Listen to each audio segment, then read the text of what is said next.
It's a complicated life for the southern people. Like a small town, nothing's real. Mama's still doing wrong. Don't tell the preacher. Nothing really changes except the weather. If you can't say something nice, you don't say nothing at all. Don't want you up in my life, 'cause you talk too much.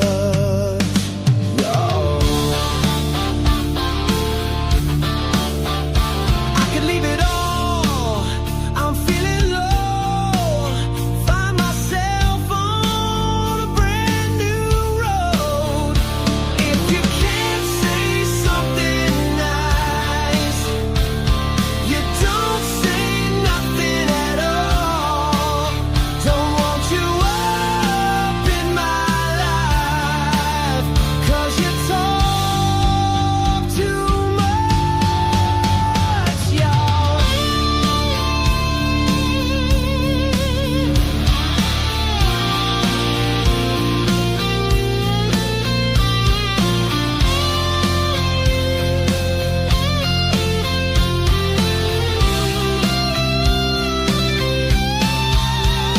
Gotta go to church on Sunday, get a dose of the Southern truth. Grandma's house is just down the way, and she's missing you.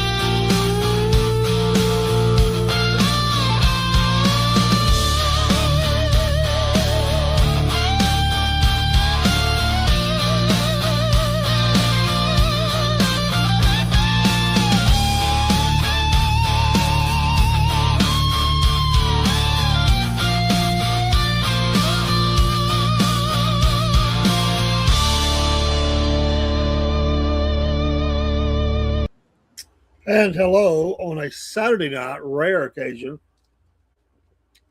Been having to fix some things.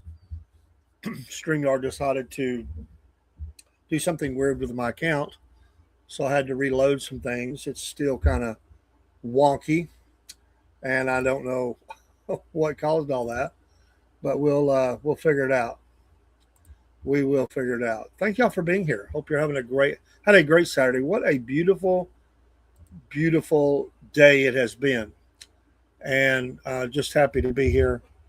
It's been a blessing of a day, spending time with the family, and communicate with a few people along the way, and watched not really much of nothing, just sort of just laid around. It's kind of a lazy day. I'm usually working, so it was kind of cool. Glad to be here. It was kind of weird though. Like I said, it was just some weird things happened. And I was sitting here like, wow, okay. Every now and then they get your account kind of, I've seen that happen before, and I'm not really sure. It'll probably be corrected by tomorrow. I can work with it. It's not a total loss or anything. It's just kind of weird how that happened. So you may see a couple of or odd channel there because I just kind of went with it. And there's still one that I was trying to bring up. I don't think it's going to let me, but I do have multiple streams open. So anyway, Back Porch Living. It's always fun to be on the back porch. Your closest friends come to the back porch. Front porch, people can stop by, sit on the front porch and talk, and that's all. That's awesome. Watch the traffic go by. Back porch though, that's a little tighter group of friends.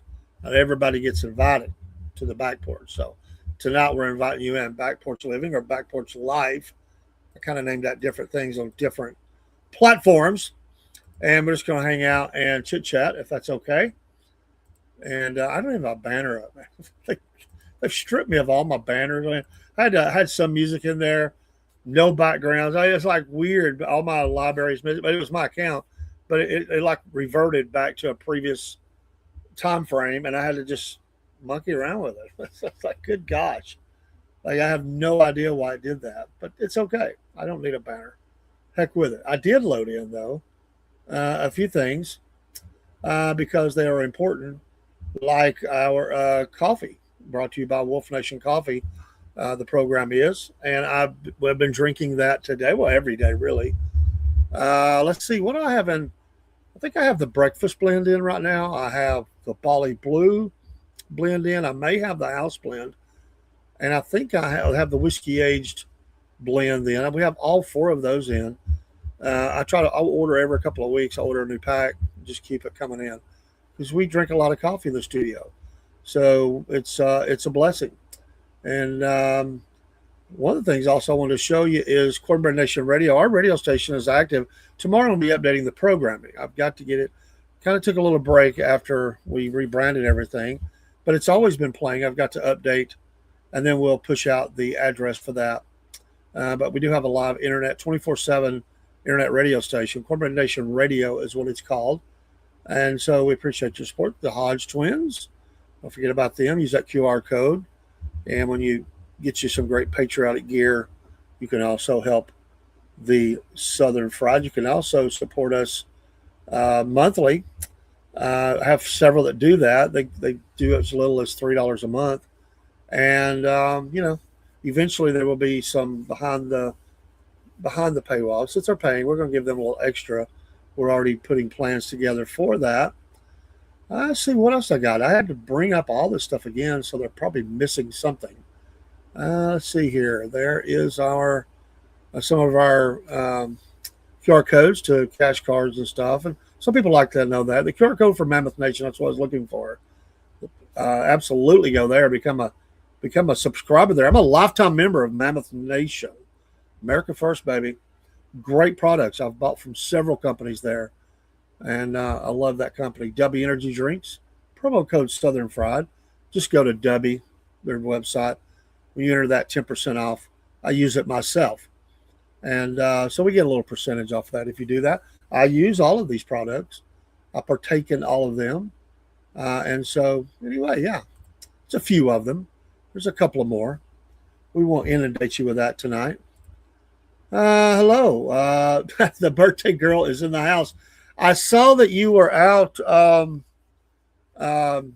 eating dinner. Sounded great. I just had some pizza here at the house without, and I'm not working it out. We just didn't have anybody to watch my wife. So I took a rare day off of work.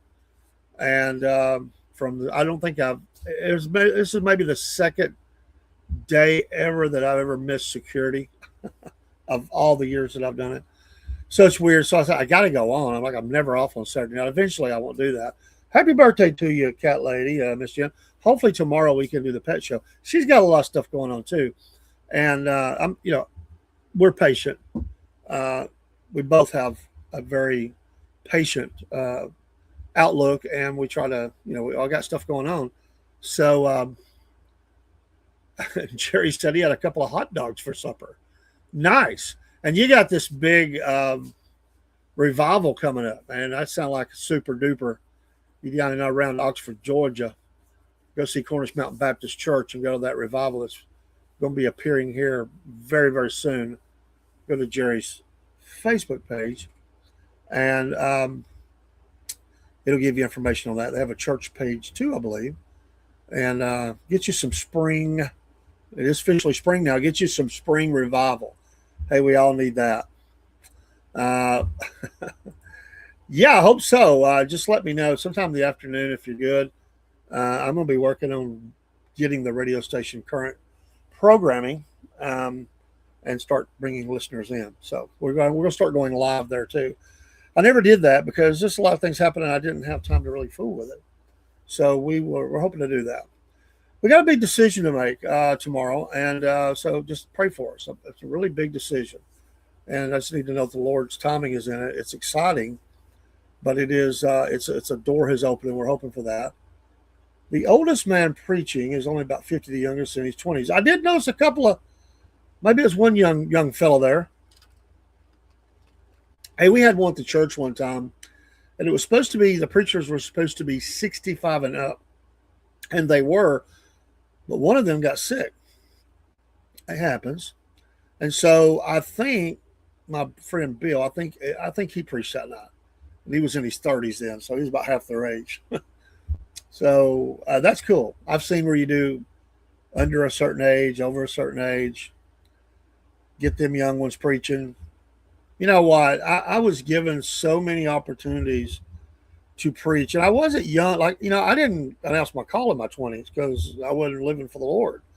So I was in my 30s. I was in late 30s when I did announce my call. But I had a lot of great friends, pastor friends and stuff that called me. I used to work a lot going to, I haven't done it in a while. Once I got busy with missions, and of course, you pastor your own church. Now, some people do that and they just still go preach a lot of other churches. But my schedule's been pretty packed. So I don't always do that. I used to do it a lot. Like I was always getting invites, and I appreciate those who've done it. So, especially the re-invites. I mean, when you went, you weren't, you didn't make somebody mad enough that they're like, "Hey, never bring that guy back." No, it was a blessing. I've done youth meetings. I've done all kinds of stuff. Revivals and youth events and all kinds of stuff. So you name it, we've done it. Preachers only, and I've went to a lot. Watch night services. I've been blessed in my life, so extremely blessed. And God, I always said, and I really don't have, and I'm not saying this to be humble or nothing. I've always said I really don't have a talent for anything. I never was really good at any one thing. Like you got somebody that works with wood. That's not me. Somebody that's a great mechanic. That's not me. Somebody that can draw things. I can't. My handwriting's horrible. I can't even read my own handwriting sometimes. I just always felt like I could do a lot of different things, but not do them well. Not great. Certainly not great. And maybe not even well. And I don't know that if I'm not saying that it's been great or anything. But I will say this, and it's all from the Lord. I have been able, through the Lord's blessing, speaking for me, I've been able to bless people. And so if I can't do none of those other things, I guess God just said, I'm going to make it so you won't attempt to do anything else, but do what I want you to do. And I felt like this was a vehicle here that we could share. And we have many, many times. And Jerry says on Tuesday night, and is this next week or the week after, brother? Tuesday night, we're having a family with all daughters will be singing. Their dad is Jonathan Flanagan. He is a pastor that just left his last church. So prayers for him as he's seeking direction. That's a hard thing to leave a church, man. It's hard as a member. Very hard. It is so hard as a pastor to leave a church. It's like something's died. The first church we left, it's not even around anymore. There was just there was things that happened, and I just felt like it was. I didn't leave because I wanted to leave. I prayed about it. I just prayed about it, and I felt like God gave me the liberty to leave, and I announced that call that night. I preached the last message on a Sunday morning, and I left. And they didn't want me back no more. Go, young man. We don't want you. Some great people. I'm not saying anything bad or anything. But that night, and we went and seen some friends. That evening, I don't remember if we went to church that night or not. We might have took that Sunday night off. It was a tough afternoon, and we were with some friends, and I was over talking to the gentleman of the home, and my wife was talking. She really loved it, and they're both deceased now. But my wife was talking to the lady of the house in another room, and one of the people that's kin to my granddaughter come over and said, "Your wife is crying," and I said, "We're all crying." And she looked at me. I said, "It's hard to explain." I said, "But it's hit us both really hard that you're not going to be going back to that group, that you pour yourself into service after service, week after week.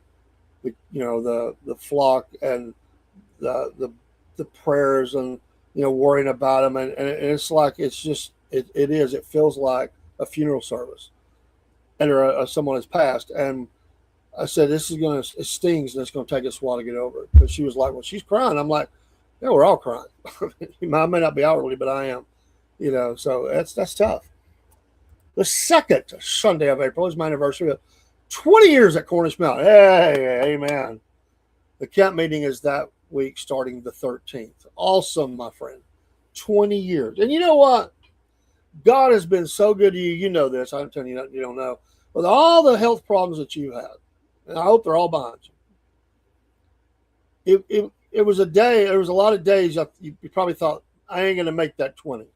And we ain't there yet, but it's real close. And because there was some hard days for you, brother. You know more than I do. That's awesome. So it's a great celebration, and I hope a lot of souls get saved. That would be the best way to celebrate 20 years at Cornish Mountain. I said revival camp meeting. Sometimes call them different things. At camp meeting, like camp meetings. There's a camp meeting around here. It's been going on for a long time. I guess it still is. I did get to go a few times. I could have went more. I'm not saying I couldn't have. But they meet in an outdoor tabernacle, sawdust on the floor. It's great. It's great. You get all the elements, heat, bugs, whatever, rain, wind, very hot. You get it all. They have it like 2 weeks out of the year. 1 week in spring, 1 week in summer, deep summer, I think, or something like that. I think it's early spring and then like July. Right there, the steamer. And they got places, they got like the quasi hunts, whatever you call them, for people to sleep. And they've got for the men, one for the women, and people pull their campers in and they just camp. It really is a camp meeting. They camp and go to meeting and have a good time. And that's great, brother. I'm happy for you, man. That's nothing like it. And as pastors, you need to be preached to. And these young men will come in and undoubtedly bless you with the sermons that they're giving, and that will be awesomendo. We all need that. Thank you for everybody that's checking in on that. I'm trying to bounce around and make sure I'm not missing anybody on the streams. And I don't even know, I may be running 3 rumbles. I don't even know if I'm doing that. It was a weird setup, and I just let it go. My wife and I, he says, I've been married 45 years, and she's been told 5 times over the years that I wasn't going to make it, but I'm still aggravating her. Good for you, Jerry. Celebration, baby. Me and my wife's 40th, if we both make it, April 3rd, just around the corner. April 3rd, 40 years for me and Liam. Amen. Hello, broski. How you doing, brother? Brother man? Hope you've had a wonderful Saturday. I'm just hanging out and chatting. I have no agenda. I have no plan other than to be here. Oh, well, and Jerry's at 45. I mean, I'm at 40. He's at 45. If we make it, if we keep going, and praise God, I hope we do. I can see us coming in the at 50 or 60 years. We're both in our 80s. We're sitting there. Amen. Every day is a gift. When me and my wife married, I was a product, or I lived through a divorce. Both my parents are deceased now. It's still very hard. And what, Cherry? I killed 2 birds with 1 stone. We got married on Valentine's Day. Smart man there. Smart man. So anyway, I tell my wife, I remember us having this very deep. We've never been married before. We're talking about getting married, and we were poor as dirt. I was sitting we went to a Hardee's, I think. In the afternoon, nobody's there. Just being honest, nobody's there. We was out near a mall or something. We're at a Hardee's, having some lunch, just me and her. Remember the days when it was just you and your wife or you and your husband? There's no kids, no grandkids. You just go. You just don't even think about it. It's like we just go. But I had this really deep discussion before we were married. I had this really deep discussion with her. If we were going to get married, that and we weren't even going to church then. That marriage was forever, and I was never going to ever file for divorce from her. I wouldn't do it.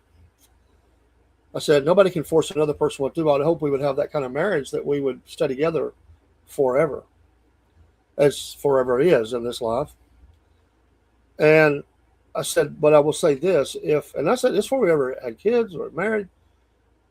I said, having lived through a divorce, I just want to say this: if you ever don't want me, and you leaving, my only request is this: that we never put the kids in the middle. Hello, Dean Potts.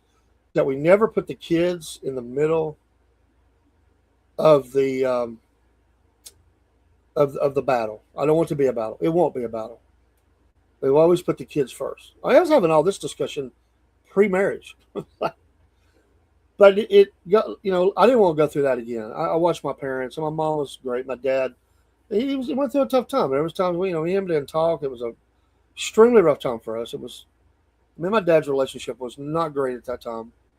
I was 17 when it started, 18 when it was over, and I just, I just said, we're going to. You can't, Dean. StreamYard has messed us up.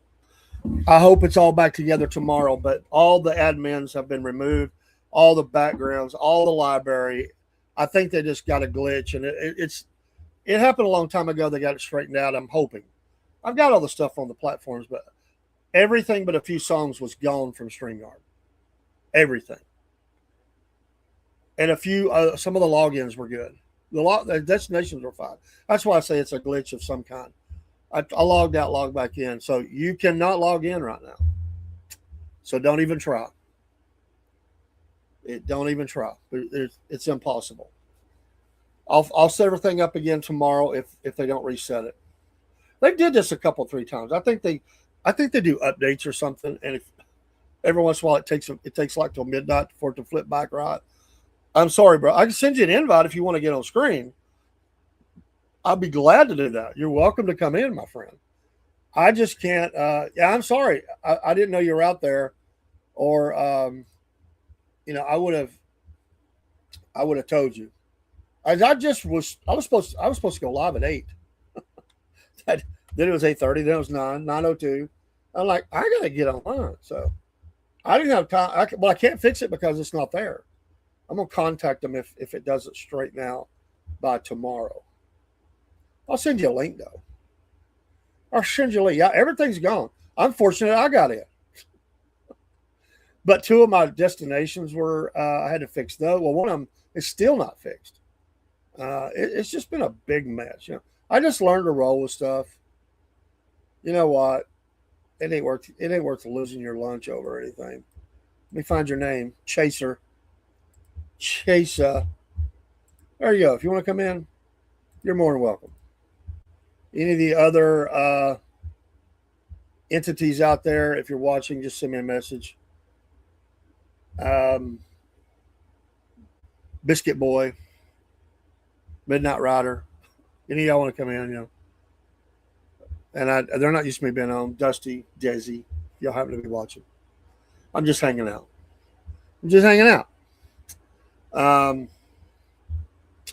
So yeah, it ain't worth getting all bent out of shape. Like I said, life of a podcaster is not easy. It's a constant battle. You just learn to roll. I'm just thankful I'm on. I love what we do. Anyway, like I said, there's a big decision for us. I have a second meeting with a group tomorrow night, and I got to make a decision. So pray for us, pray for me, pray for us. Big decision for podcasts. So we may be the little train that could. We're trying to grow in a big way. So works, it works. If it don't, it don't. I talked to our guest again from last night, Mr. Jim Troskinis. He accidentally called me. He was trying to set my contact up. I want to thank him again for sending me the book. And when I finish reading the book, I'm going to have him back on, and we're going to talk about the amazing. There he is. Yeah. Why he's sideways? Oh, look at that! Now he's getting it straightened out. Yeah. How you doing tonight? You're a little low on the volume, but I can hear you. You're a little low. Okay, hang Turn on. turn up something. But you're in. How about now? Can you hear me now? A little bit better. It's still a little low, but I can hear you. All right. It may be me. It may be my thing. How If you I doing can hear you tonight? through these, I know that everybody can hear you. How you doing? Well, I'm doing all right. I'm usually working on Saturday nights till midnight. So it feels weird. I didn't know what to do with myself. I bet. I watched a lot of Gunsmoke. I tried to log in, couldn't do it. I thought, what's going on? I know how to do it, but I can't do it. Imagine me trying to get it. Like I said, I will re-add you back tomorrow if it doesn't work. I've already uploaded a lot of stuff. The biggest thing is I hate that the library's not in there because I'd have to reload that up because I like to rerun some of the older conversations we've had. But it's not that big a deal. I mean, it is, but it is. I can fix a lot of it, and I already fixed a lot of it. But working on getting it back to where it needs to be. Thank you, StreamYard. Yeah. Some days it's Rumble, some days it's StreamYard, some days it's Facebook. Someday, it's just the way it goes. And tonight it's Kick. I can't get Kick. I had to reset that one. I redid my password and all to that. I needed to do it, and it's acting wonky. So we're not on Kick tonight, but it's okay. I'll have it back in line tomorrow, or I'm gonna take it out back. Take it out back and punch it in the head. I seen that.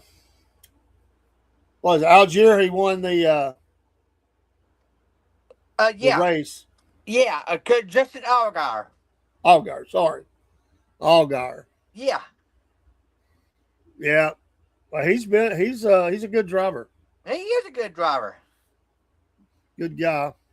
Kyle Larson had it for a long time. He did. Well, he sometimes he lets them go away. He lets them get away. Oh, he did. He really did. You're in a different location. Yeah, I'm in my rec room. Oh, the rec room. Yeah. Yeah. Yeah. I tried to get on with my other computer with my new headphones, and I couldn't do it. So I got with you, and now I know what's going on.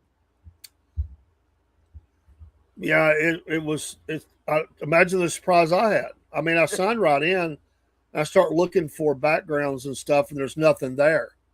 Hello, Jason. Thank you for the like. We appreciate you. Yeah, there's no there was no overlays, no backgrounds, no videos. There was a few songs. I just went with I have to load.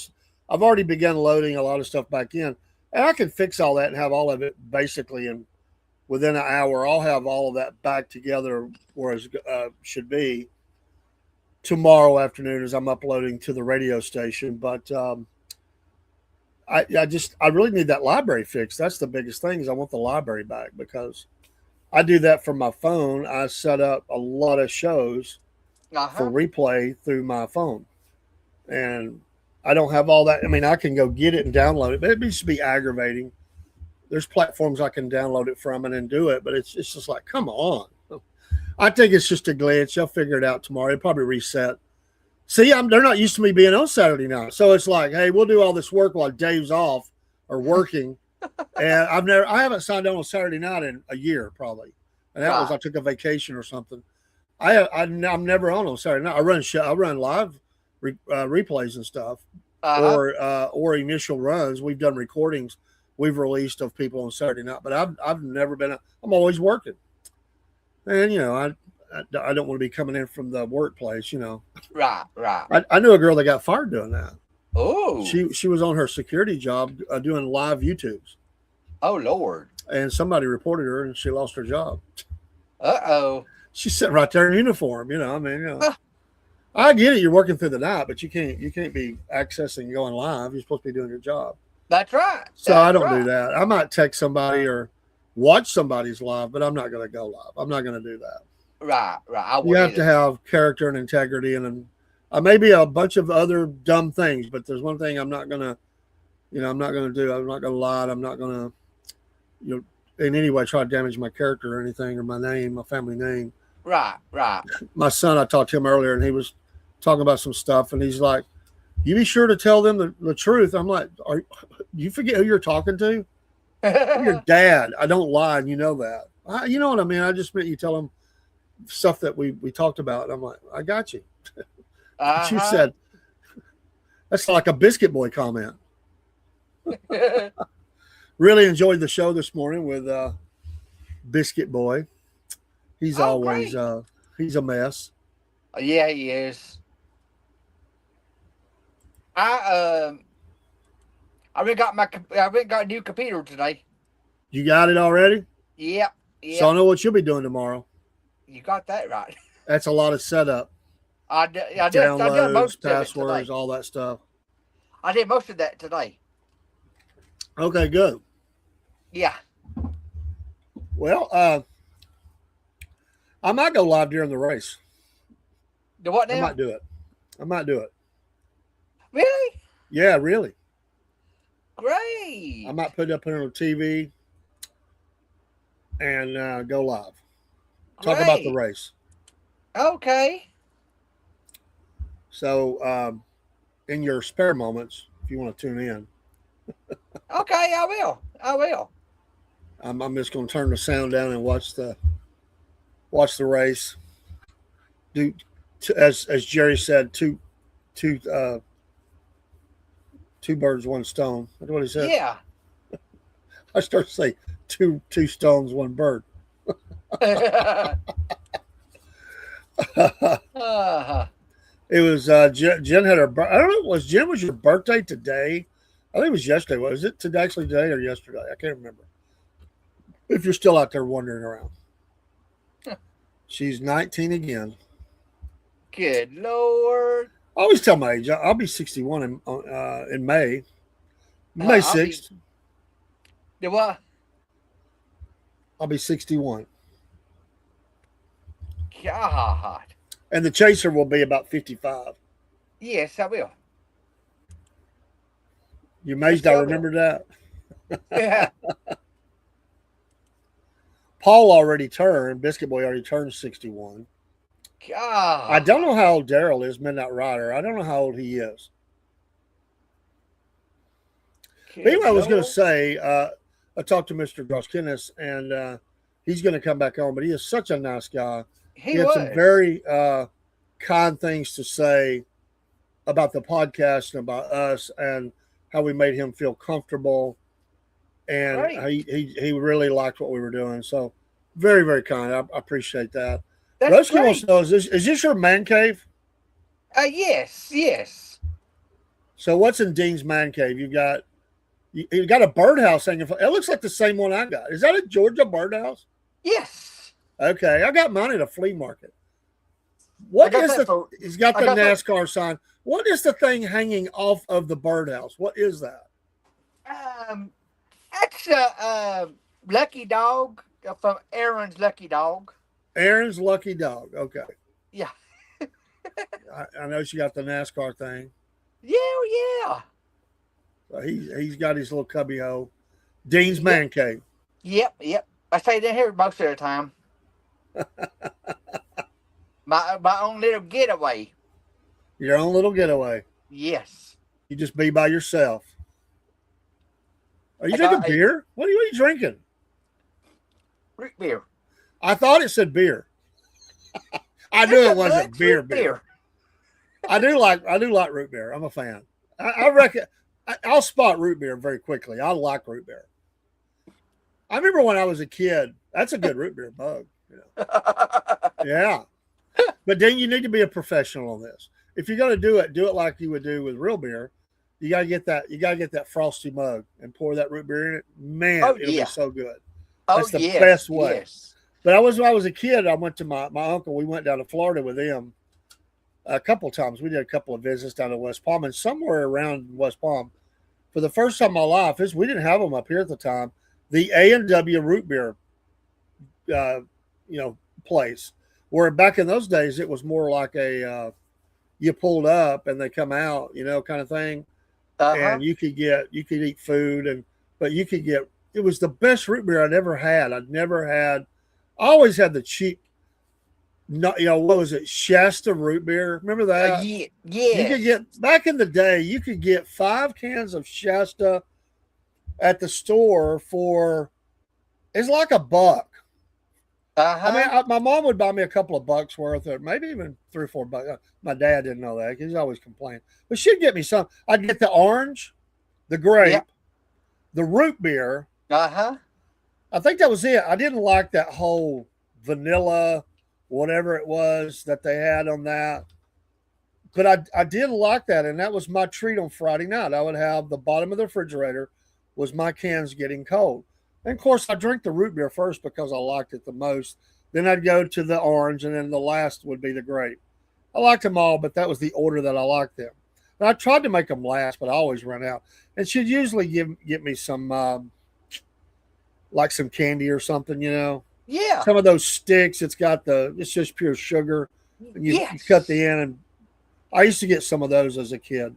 Oh, yeah. I mean, I would do odd jobs and make money and go buy some. For $0.25, you could buy several of those things. Oh, yeah. But it was a nice memory for me, a nice treat. Friday nights, my dad got paid on Fridays, not Thursday. And so Fridays was shopping day for my mom. Right.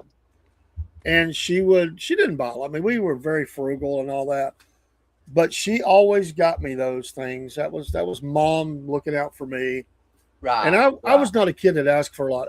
I don't know what it is. I guess I've always been a little bit older for my age and thinking. And because I was such a shy kid, which Brother Jim thought he said, I would have never guessed that you were shy. I was extremely shy as a kid. And I would just listen, to a lot of conversation stuff. Right. I didn't know everything, but I knew when there was financial trouble in the home. And I knew I watched how hard my dad worked. And so I never asked for a lot. Right. I really never did. To me, it was, I would wish for it. And if it came, then my wish came true. So that's kind of the way I did it. Oh, yeah. And I don't remember, I think, I don't remember if I asked for some of I probably did. Because, they weren't very expensive. And my mom, every time she went and got groceries, she would buy the Shastas for me. Right. Now, today, it's great value and all these things, but that's what it was when I was a kid. Yeah, I've always liked root beer. Oh, I loved when I was growing up. Go.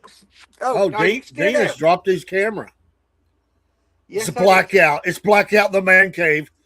Send in. We gotta call 119. That's who comes and helps.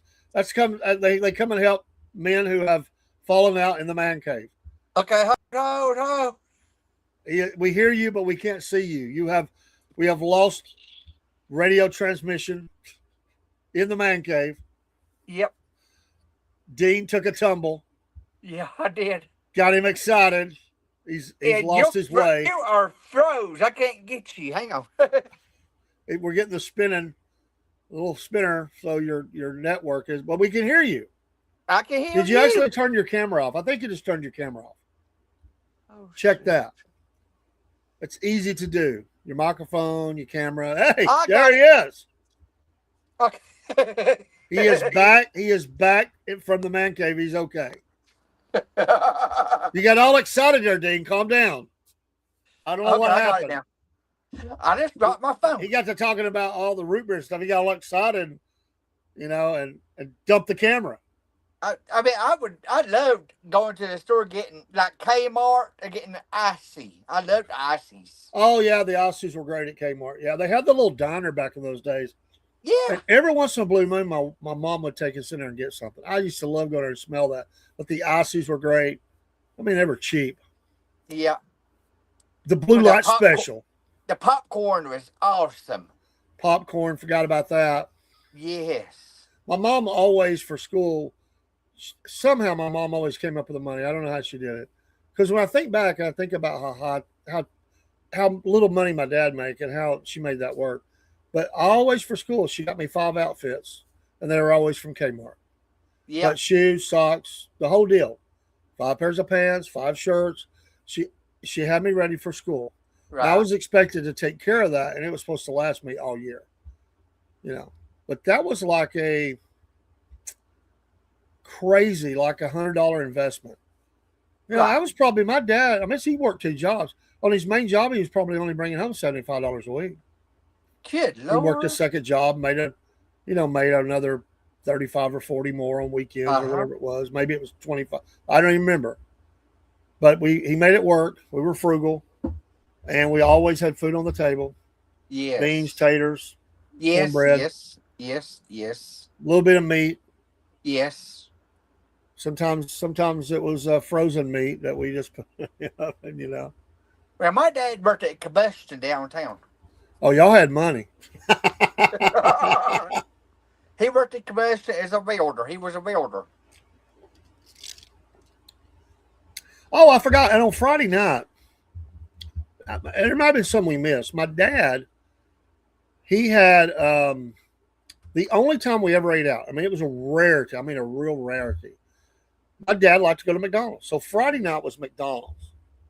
I mean, you could feed the family for $5 Oh, yes. on a Friday night back in those days. Yes. We're talking yes. about the 70s. I mean, but for $5 you could feed everybody. That's a hamburger, fries, and a drink and it was just, at that time, it was just me, dad, mom, and my middle sister came along later, but she would have been little, she's probably still eating baby food.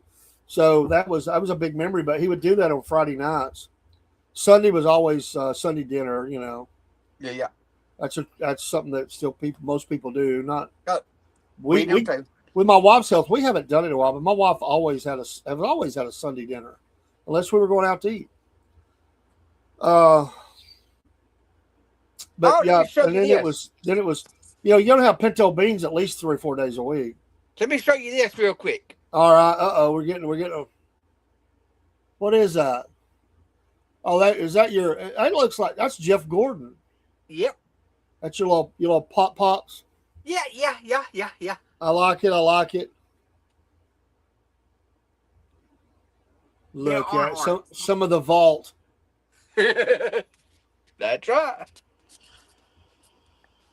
This is my little brick room, my little man. You got your own little fridge back there? Yes. Oh, yeah. That's good. I've got, let's see, root beer in it, Coke Zero in it, water in it. I like it. No Coors, right? No Coors. No, just root beer. There he goes again. Dean, you got to control that phone. It's like off the chain. You're right. Every time you get talking about root beer, the phone takes a tumble. You're right. I think I got it. I think we're going to have to cut you off from the root beers. You've gotten a little bit jumpy, Your coordination is not good. No, it ain't. I don't think you can walk the straight line right now. I can't. I was trying to think. I like Bart's root beer the best. Yes. That's my absolute favorite. Or A&W. Yeah, A&W is good. Yep. There used to be another one. I don't remember the name of it now, but it came in bottles. But I can't remember what it's called. I liked it too. What was that? It's like a tiny bottle almost. Not even it's not 20 ounce. It's like probably a 10 or 12 ounce that you get. I know what you're talking about. I can't remember what it is. Because I've held them in my hand and people thought I was drinking beer. Yeah. Well, root beer, but yeah, because they look dark like that. Right. Yes, I have. Broski had Cheerwine. I was at where did I have that at? I was down at made in North Carolina. I was in Ackworth, Georgia, and we went to an Italian sub place or something like that, and they had it on the tap. That's when I had it. Can't remember the name of that place, but they had it. That was one of the few places you could find it, like on the, you know, the fountain drink, I guess. You know, Yeah. Yeah. But I remember cheer wine. I have had that. I have too. When I was real little, like when I was probably around the time my grandmother decided she needed to lose weight. She was always shorter. She could stand under me and my dad's arm. She could stand under my arm. She was about 5 foot nothing. Yeah, it is a black cherry flavor. I liked it. It was good. I never had it before. But she decided that she was going to go on Weight Watchers, drop a few pounds. She wasn't fat. She got a little bit of a tummy or a little bit of spread, but she couldn't stand that. So she did. She went to Weight Watchers route, doing the points and all that. But she started drinking Tab. Oh yeah. I hated it. I never don't care for it. A taste for Tab ever. I'll drink it. I don't care for it. It's not around anymore, is it? Yeah. It's still out there. Yeah. Good grief. Do you remember Shasta? Yeah. Well, that's what I got those little cans in, you know. I can drink them, but I don't care for them either. Well, when I was a kid, I did. I don't know if I would now. What's the ones that Ingalls sells? They have their own little brand too. Yeah. I never shop at Ingalls, but they have their own little brand. The Ingalls, I went to the Ingalls. I mean, with Walmart, it's great value. Yeah, great value. What is it for Ingalls? They have their own. It really is it's the same companies. They just find a way to sell to more people. They give you, you know, a different version of it and sell it cheaper, and people buy it. The same companies are doing it. Usually, I mean, nowadays as a company, you can get anybody to put your brand on something and sell it. There's nothing wrong with that. You're right. I mean, obviously, I don't have a coffee making facility here. We may one day, no doubt. We've actually looked at it. I've actually looked at doing that. It's a dream. But the company we work with, they put ours on the. But I researched the snot out of it.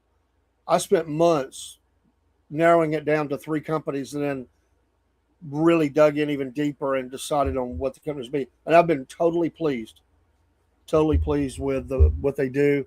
Never had a hiccup. Who is and the it company? Is absolutely great coffee. Who is it? So we put our Wolf Nation brand on that. So everybody does something like that. The coffee at work. Yeah. I didn't know that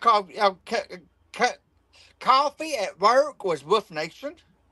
No. Here in the studio. No. I wish we did. What the workplace has is that's what they're doing. They put their brand on the coffee. Like they put our company's name on the coffee. Right. Because people were misunderstood that, and they were asking me, they said, when did we go in the coffee business? And I'm like, we didn't.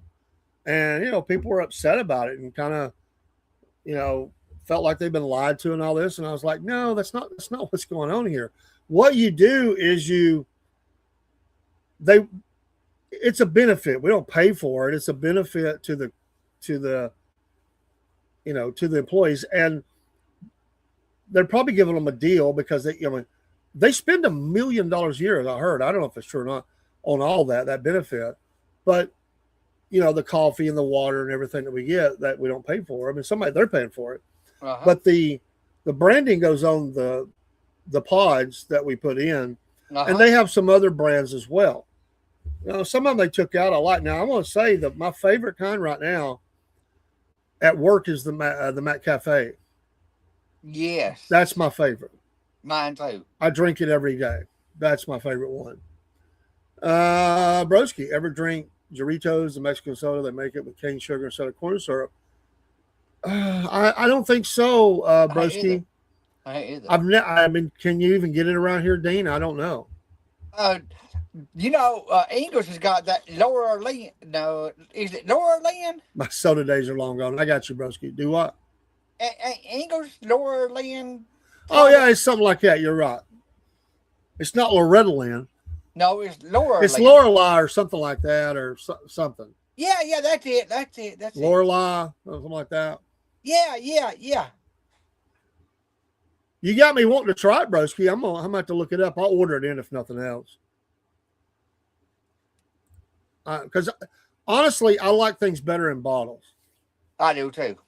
It never tastes good out of a can. No. Not the best.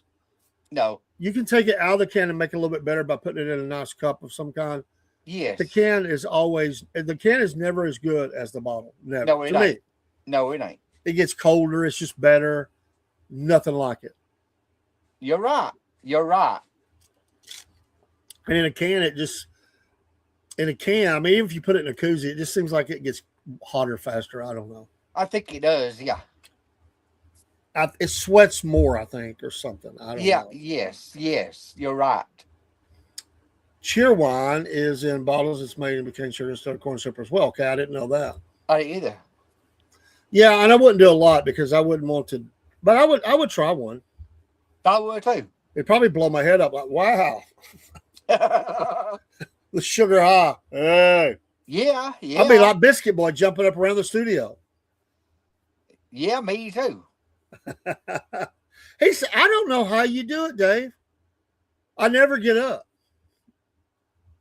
Only if I have to check on my wife. I never get up. I just stay at the command center. And he's like, how do you do that? I said, I've always had a really been able to wait a long time in between going to relieve myself. I just like staying there. I mean, while we're on. As soon as it's over, I do. How you do it? You're like a race car driver. You can sit and sit and sit. I'm locked and loaded, man. I got the Hans device on. I'm strapped in, man. I can't move. I can't do it, as you know. I was amazed that Jim didn't wear the Hans. I know it. I did too. I think it's because of the claustrophobia. He just felt like he was. I think the anxiety factor kicked in. Right. But yeah, that's the first one that we've said that didn't wear it. That's his business. That's his decision. I was surprised that he said it because I didn't figure that, I figured him being a little older than a lot of drivers, I figured he would say absolutely. He's a risk taker. How's your wife doing tonight? I mean to ask you. She's all right. She just ate kind of a combination of three things. Some KFC pot pie. She likes that. Oh yeah. She had a little bit of she wanted a little slice of my pizza. And she's just sitting there watching TV. When I get off of here, I'll get her ready for bed. And then she rests all night long. She sleeps all night long. In fact, today I let her sleep later because we've had some early mornings. She slept. I let her sleep till 11 a.m. Great. And then we got her up and started. But she's tired. She's tired. Are you tired? She's okay. Are you tired?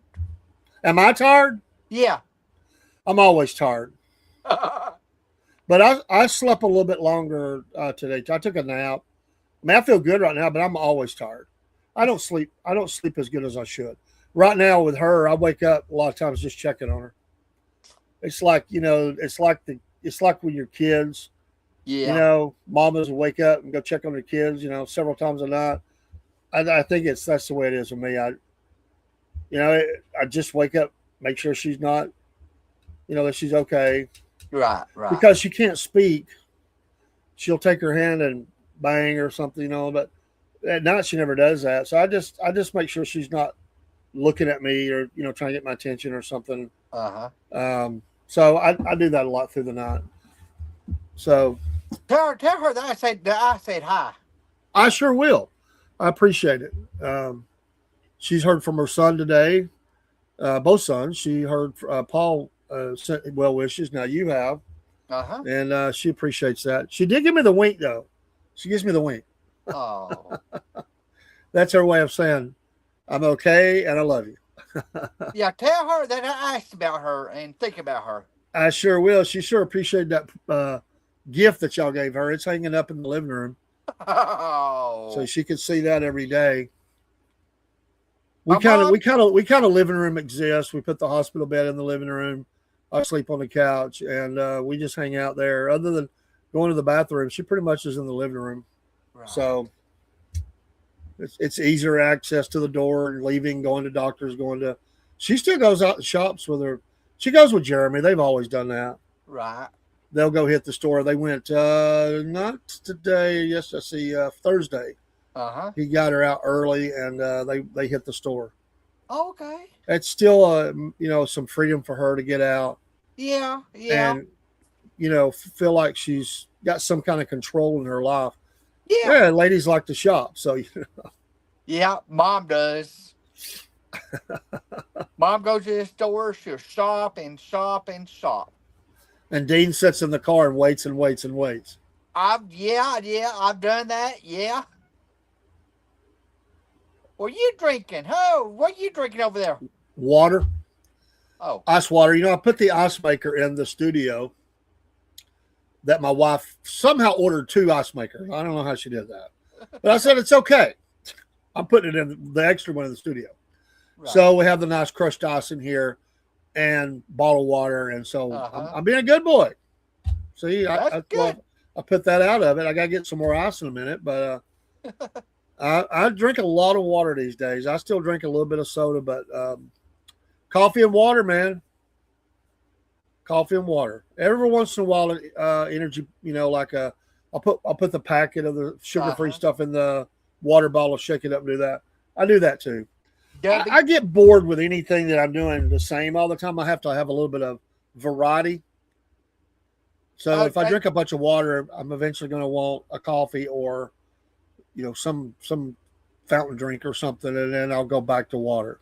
Advertise Debbie. Remember your Debbie drinks. Hello, Angry Conservative. Bless your heart. Thank you for the raid, my friend. We appreciate you. He is. Be sure if you're on Rumble that you're following Angry Conservative 1981. Absolutely do that. He is. He goes live every day with America First programming. Great guy from the great state of Alabama. Mrs. Twinkle Toes, thank you for being here. We appreciate you so very much. Yes, broski, coffee and water will run through you, but like I said, I have this amazing gift hey, Mama Lynn, I have this gift. I don't know why it is, but I can go for hours. What will run through me is tea. If I drink an iced tea, I don't never do that at night. It also keeps me awake. I can drink coffee at 11:30 at night and go to bed and sleep as good for me as long as I can sleep without it. How you doing, man? And this is the guy. By the way, this is the guy that named me the Cornbread Man. I didn't come up with that on my own. That's he gets all credit. I still use it. That's what I'm known by. Thank you so much.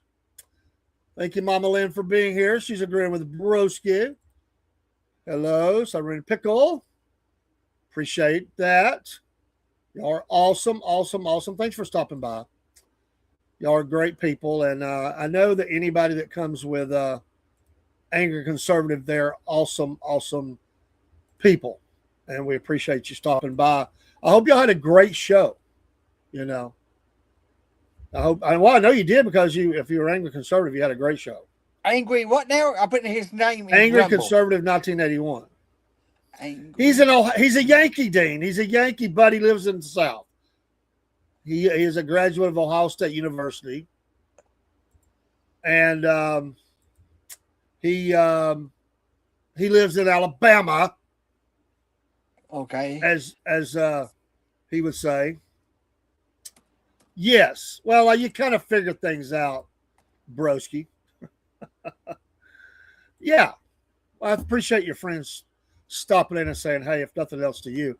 Hey, one of the great things, Rumble sometimes angers me with some of the changes they make with the creator program. Not anger like I'm mad, I'm going to leave.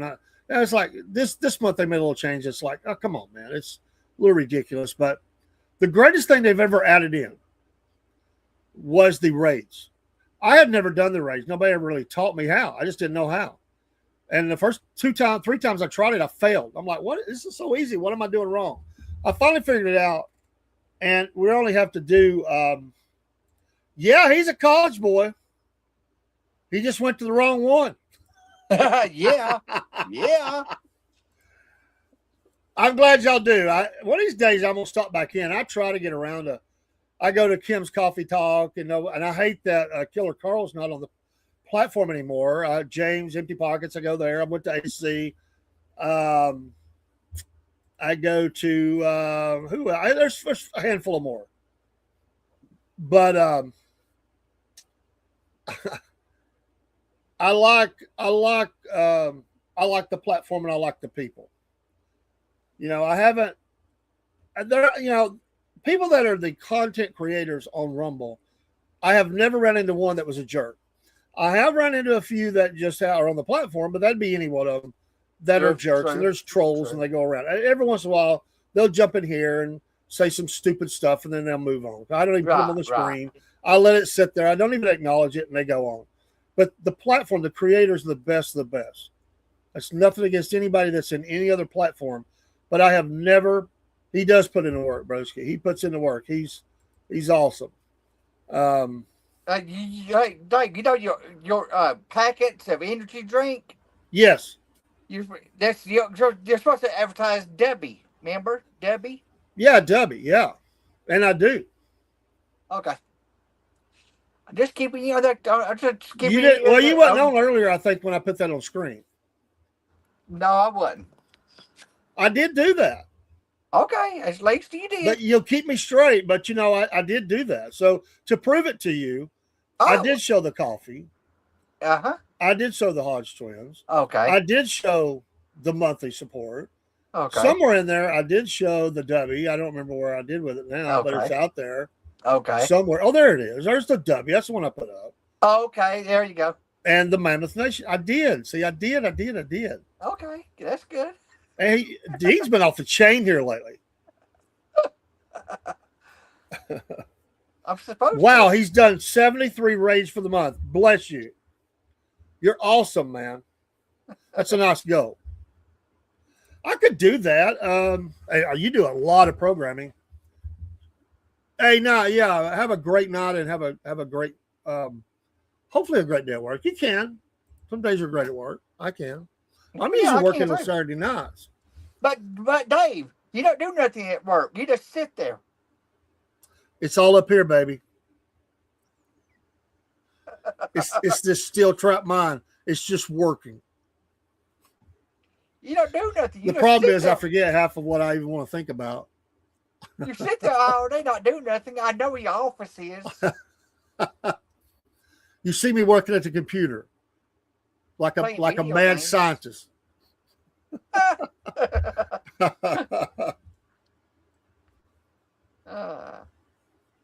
But yeah, I don't normally go live, so this is like a rare Saturday Night Live. Yeah. Saturday Night Live, not trying to mimic Saturday Night Live, but a Saturday Night Live. Right. I usually am not. I'm on Saturday morning, but not Saturday night. So Lots of people don't even know that I'm on unless they got the notification. They're like, "What's he doing?" He's with his wife tonight. Biscuit Boy is. The Biscuit. He was here this morning. We did a show. Yeah, I missed it. That boy has more stories. Oh Lord, what are you talking than about? Anybody I've ever met. And what's funny is I've known him for years. Years. At least 20. He got more stories than Carter's got peanuts.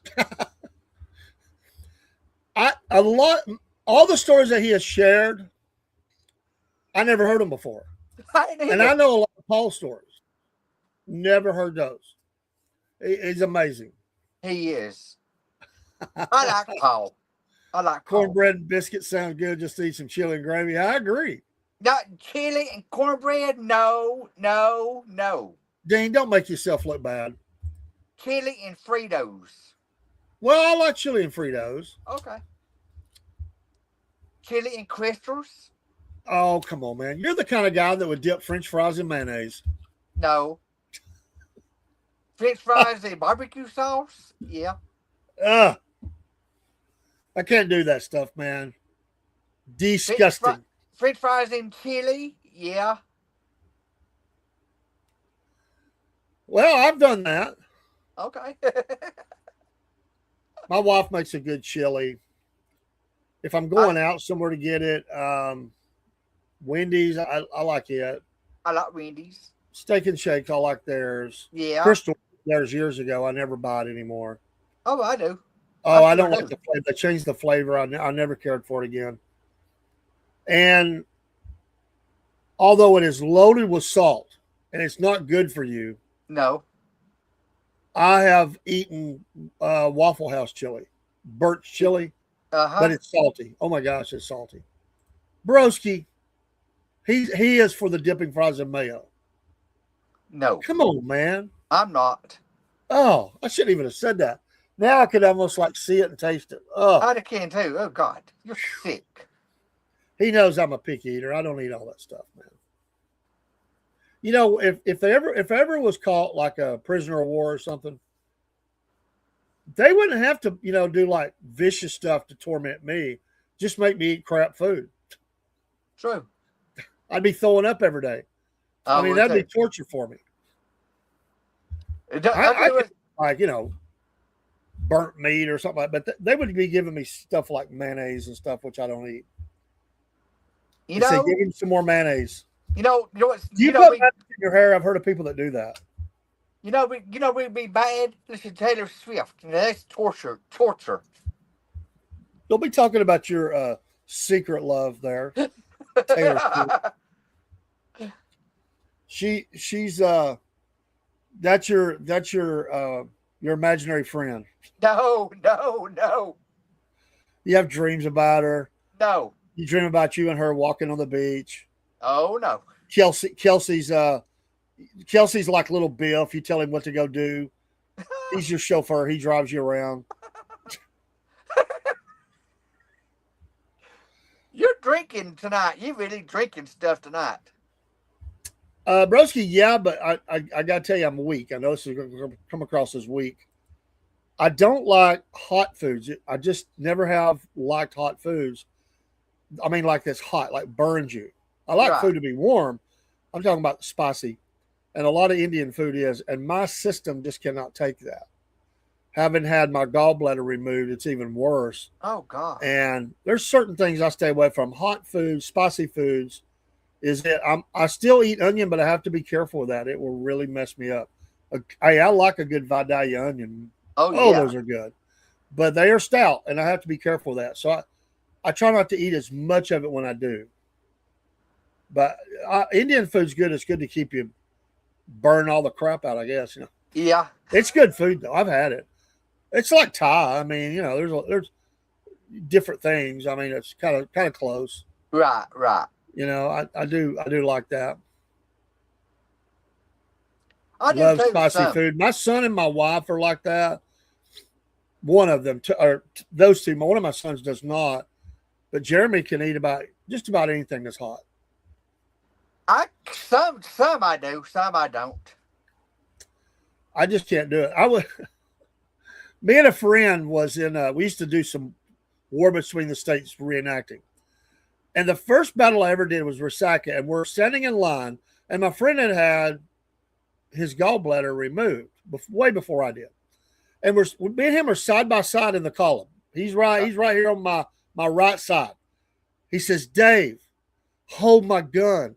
I've got to go to the porta potty." I'm like, I've never even done it. I'm like nervous, like, what do we do? They gave me tips and stuff, but I never did it. So I'm holding two guns and I'm thinking, oh boy, here we go. I'm going to step off in the battle. He's running down the hill. We were kind of hid behind some hills so that people couldn't see us. He runs down to this porta potty, and right as we start to march out, I'm still holding the two guns. He shows back up. Oh, I was like, I'm so glad you made it back. I would look kind of dumb walking out with two guns. Oh my gosh! But he ate something at the event, and it set him on fire. Ooh. And there he went. I'm like, no, you can't do that to me. Oh man, Lord. you got you got a stomach of steel. Mm-hmm. Mm-hmm. Oh yes, it's all good, Broski. I agree. I'm a big rice fan. I like rice. I do some rice. You know, at work, a lot of the Asians they do sticky rice. Yeah, yeah. They roll up the little balls and they'll dip it in different soups and sauces and all that. Uh-huh. They love that. They're Oh, yeah, they do. um, some of them are from Cambodia, some from Thailand, Uh-huh. different places, but they do this the sticky rice as they call it. Right. I was talking to one of my guys. He's been there almost as long as me, and I was talking to him one day, and I was saying something about some bamboo that was growing wild somewhere and needed to get it cleared out or whatever. And he goes, the guy goes, bamboo? And I'm, yeah, he's like trying to get my address. And I said, what do you need all that for? And another guy said, he's going to come cut it down. They eat a lot of bamboo. So he's always looking for free, you know. I was like, I didn't know that. Ooh. You know, the temple that's right up from the plant Yeah. on the hill, he was a charter member there. Oh, okay. They each came up with $12,000 to buy the property. There was a group of so many, and everybody had to come up with $12,000. That's what it came even split to buy the property where they built that. God. They have some big old parties up there, I understand. Yeah. I heard that. I've had some friends that went to those parties. They have a throwdown. Uh-huh. Saturday night throwdown, you know. I wouldn't fit in. I'm sure I wouldn't either. You have, Mama Lynn says you have so much taking over your backyard. Well, I'm going to tell you what, if you know anybody that eats bamboo, they'll come clean it out for free. Yeah. You know? You know, I do. You talk about history. I love American history. Yes. Well, I'm going to start back the history show this week for me, Bibles and Battlefields. Yes. I just took a little pause with everything that was going on with my wife, but I wanted to do it this week, but I will do it this coming week. I might even do it tomorrow night, just to get an extra one in. Okay. I need to do the Rock of Chickamauga, as he's known. We'll do a little spot on him, and then I want to kind of move to some other things. All right. Sounds good. So, and you go back to work Monday, right?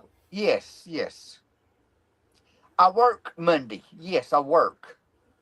We go back to work and work on Monday. That's right. I do. You don't. Come on, man. Dean's in the. They can't get no work out of it because you're in the break room looking up Taylor Swift songs. Yeah, right. All the people in the break room are going, cut that off. You're dancing through the break room, singing her songs. Yeah. Plotting the end of Kelsey. Leave him. They're making their wedding plans. Travis. I heard that. Yeah. Yeah. Oh, yeah. I'm the overseer. No. Oh, Lord. Oh, here lately, I've been trying to feel like I'm normal because You there's been are. so many days I just didn't know if I was coming or going. You are abnormal. What are you talking about? Well, I've always been that. I mean, you know, always. I'm a goofball and an oddball, and Me too. I Me just too. never fit in with a lot of stuff. That's me. I don't either. That's why I think I'm good at podcasting. I just the misfits find me.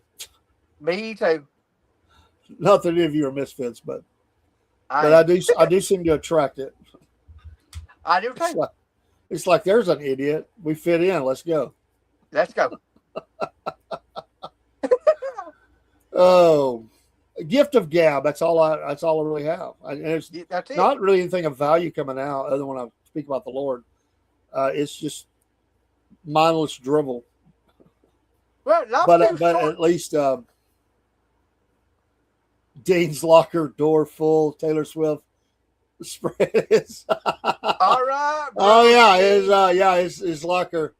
He opens up the locker at work, and there's Taylor, the full picture rolled out. You know, he's got the Taylor Swift doll in there. Oh, all right, broski. he's got a little he's got a little Taylor Swift perfume, maybe. All They right, say, Dave, you broski. sure smelling sweet today. He says, don't I though? Life's too short to be serious all the time. Oh, I know it. You know, I went to work one time, and I've never been a guy that's put on a lot of cologne. And if I do, it's very minimal. Most people overuse cologne and perfume. Right. They do. They just shower themselves and You're stuff. right. Yeah, they do. But I had a lady one time, and she was like, what is that cologne you're wearing? Smells great. And I said, I don't have any on. And I remember, I said, it must be the shaving cream. And I don't remember what kind I was using, but she said, I love it. But she thought it was cologne. So one of my friends, he used to get the, what is it called? John Sebastian or something like that. Yeah, I've seen that. But he would yeah. put too much on. And he was trying to get dates, as we'll say. And sometimes he watches, so shout out to him if he is. But, it's tough to be lonely. It's a lot of people are lonely. I'm glad Broski found true love. I'm not lonely at all. No. No, you got Taylor. Oh, Lord. Oh, Lord.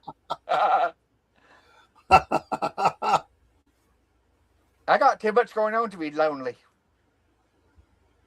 Yeah, there's no flies on you, man. Nope. We have any interviews this coming week? Yeah. We do. I haven't looked on the schedule. Wednesday and Thursday. I'll text it to you after a while. Well, I've got it in the band. I just I didn't look that far ahead. See who we got. We got Jenny Godby. Yes. Then I have the interview Tuesday afternoon with Annie Cyrus. Don't miss that. And Nolan Wilson on Thursday night. Right. And next Monday, week from Monday, Brady Beavers. Right. Dylan Swinehart on Tuesday. Yes. Excuse me. It was Monday. Dylan was Monday. And Tuesday was Haggerty. Right. Yes. Friday, Miles Pike. Loaded up, man. Oh, yeah, I am. I love it. Eric Francis, Monday the 13th. Yeah. Jaden Wolf, Right. Friday the 17th. And Saturday, Alex Bartrillo. Yes. Joe Wells on Wednesday. Yes. That the 27th on Monday, Will McConnell. Right. Will Man, they call him. And let's see if we can give you one more. And that would be Gladen Bryan. Right. Wednesday, the 6th. So, yeah. You can read? I can. The one thing that I've always been able to do is read. Don't mean I don't mix up words and stumble over pronunciations, but I try to be prepared. I do. But I've always been a good reader. I do. I read all the time. Comic books don't count, Dean. I mean, I'm sorry you got you got Batman comic books you're reading at night. I mean, you're gonna have to get a little bit better reading material. Nothing against that, but you might need to read some classics. A little bit of literature, biography, stuff like that. Oh, I do. I do. I like biographies. Some biographies I Yeah, but they're all about Marvel characters or something. It's not like. or racers. I have read some racing, yes. I What is like, the biggest book you ever read? oh Lord. Oh God. I can't think. I like westerns. Oh yeah, little L'Amour, Louis Yes. L'Amour. Yeah, Yes. Yes. Yes. I I checked out one time the Three Musketeers. Did you like it? Hundreds of pages. Oh yeah. It would I be. was in elementary school. They had books back then. Yeah, they had just invented the printing press, and they had started producing a few books.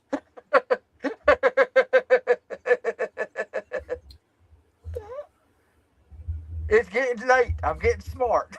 They were on scrolls. They weren't in book. They didn't have book covers. They were scrolls. We just rolled them out, read them. Papyrus, rocks,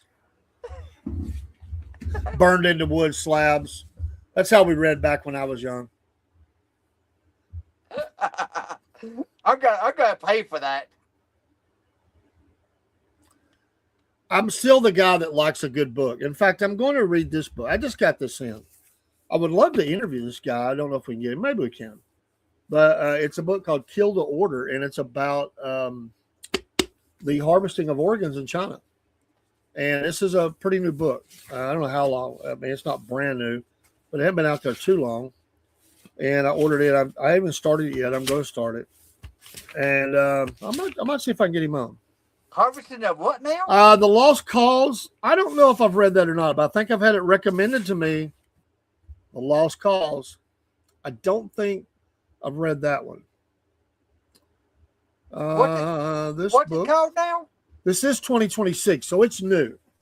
I couldn't remember when I heard this gentleman speak, and then this is his research about Kill to Order, the harvesting of organs in China. So that's the one I'm fixing to start. But I got 2 or 3 others I'm trying to finish up. So I bounce book to book to book. So I do too. it was written in 1866. I just can't remember, man. I don't think I have though. I don't think I have. By Edward Pollard. Don't think I have. Don't think I have. Sounds interesting. What is? Anything about the Civil War? Yeah, but yeah. I've read a lot of first person books on the war. My favorite book, and I don't think I have it. I'm thinking I've got it in the studio, but you've heard me mention it many times. Company H. This is a book you'll read many times. If you get the later version, it has his daughter printed, or she put out the book that had his notes in it. I'm going to show you a picture of it. This is a great book. He was from outside of Columbia, Tennessee. And this is a great book. Company H. That's how we speak down here. H. Uh-huh. So he was in Company H, but H. Sam Watkins. That is his memoir of the war, written 22 years after the war. 1880. Well, it ain't 22 years. It was written in the 1880s. It was about 20 years after the war. It was a fantastic book. He come right by where I live right now. He was at the Battle of Chickamauga. He was at Gordon Lee Mills there, Lee and Gordon Mills, excuse me, behind the plant there, Dean. Okay.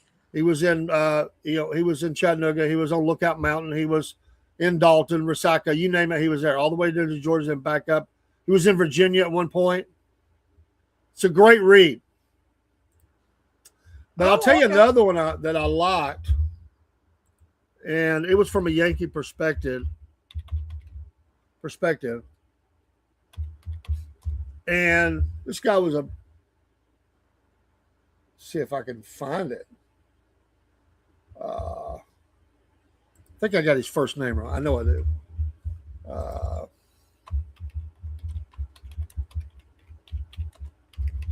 See if I can find this.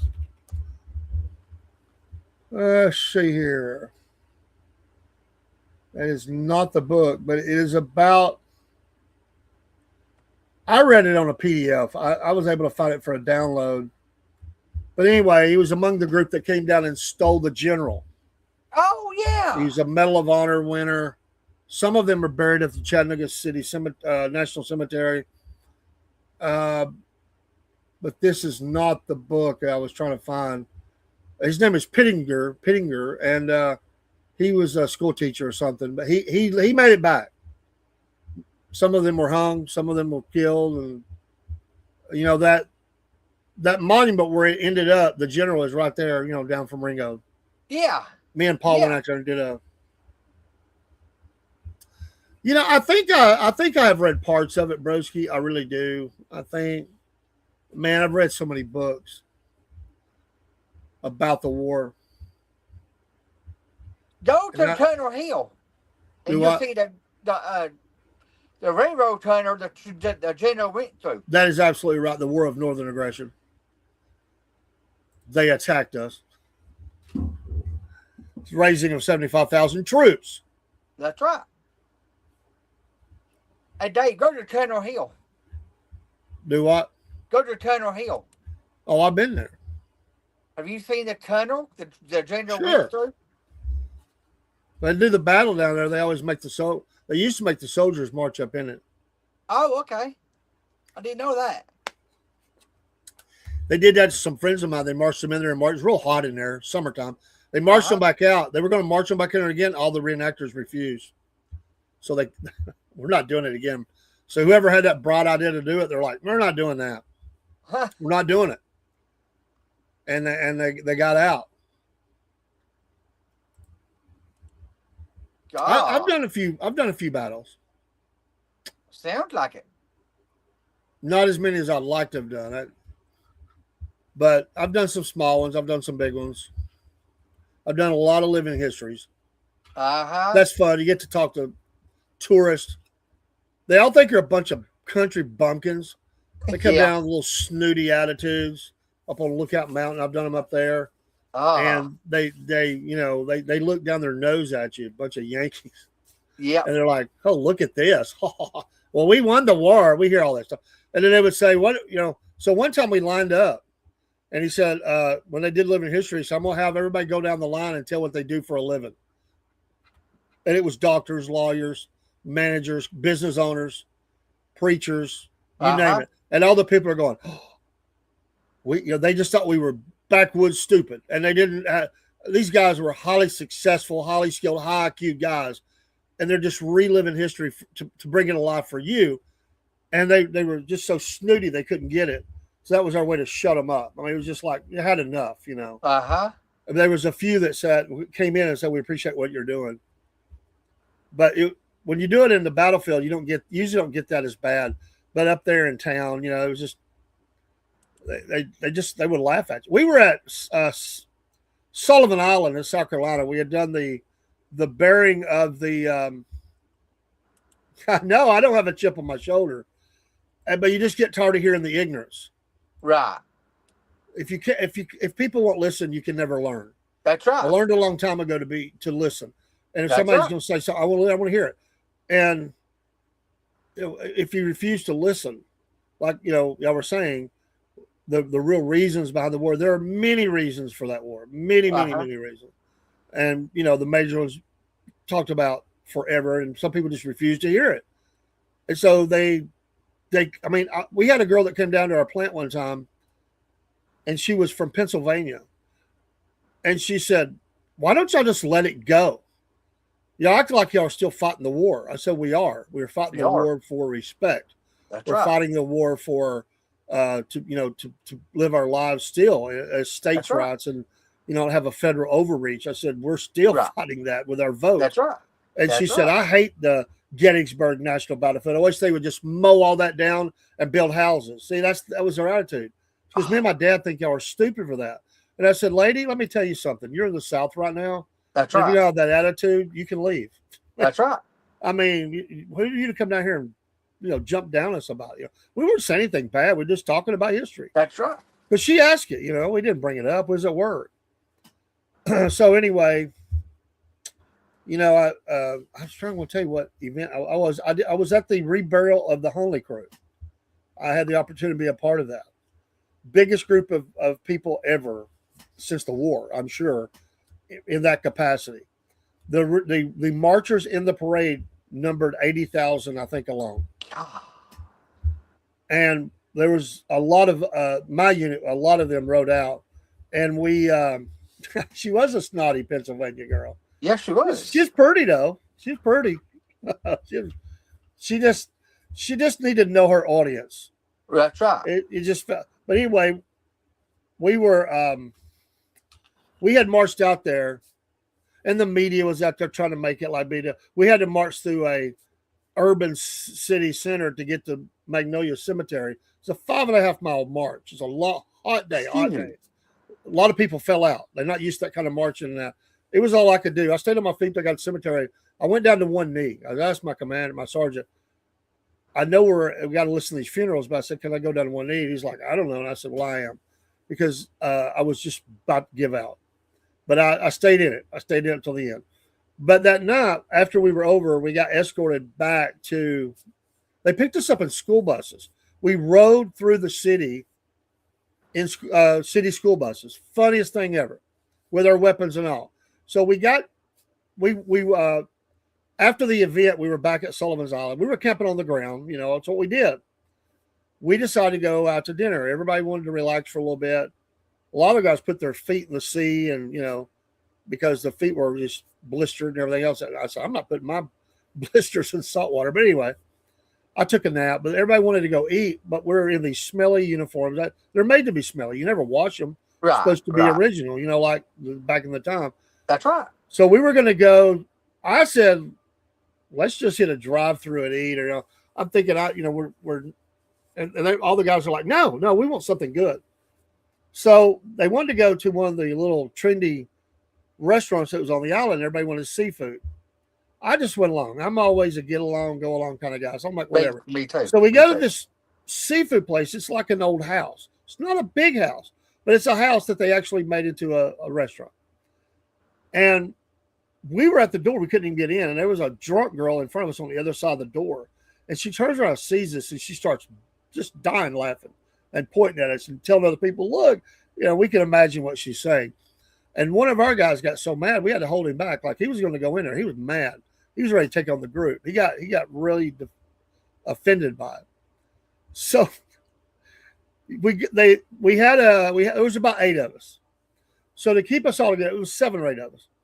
To keep us all together in the main dining room, which was just like an old house, they had tables around the room, but in the center they had one big round table. They put us there. When we walked in that, in our uniform, no guns, just the uniform, everybody in it was like that commercial when E.F. Hutton speaks and everybody listens. Yeah. Everybody was watching. Like, who are these guys?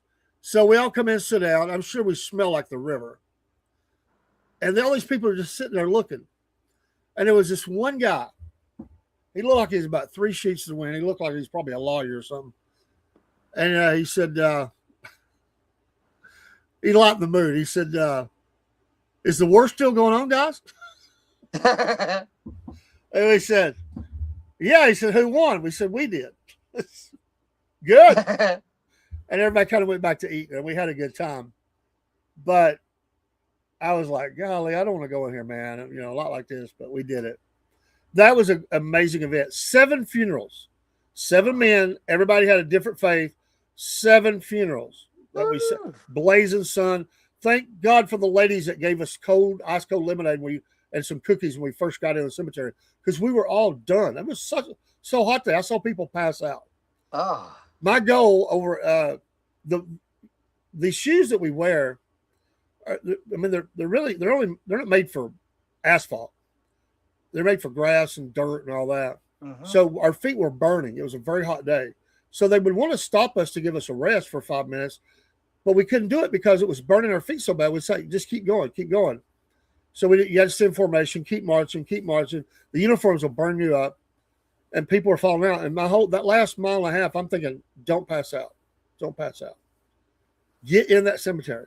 We got in, they gave us the lemonade and everything, and I was at attention like everybody else. But they started going through 7 funerals. About the 4th one in, I'm like, I've got to go to one knee. My legs are just give out. So for the last 2 funerals, for some reason, they moved our unit back around. We were behind the stage. They couldn't even see us. So they marched us around. No, it wasn't fun. We did it to honor. It was a horrible day in lots of ways. It was a long day. We started out at 4:30 in the morning to get downtown. We stood around for hours waiting to get marched off. This was in the afternoon, or probably 12 o'clock, 1 o'clock. Anyway, the last 2 funerals, for some reason, they marched us around to the front. And the last funeral was a Mason.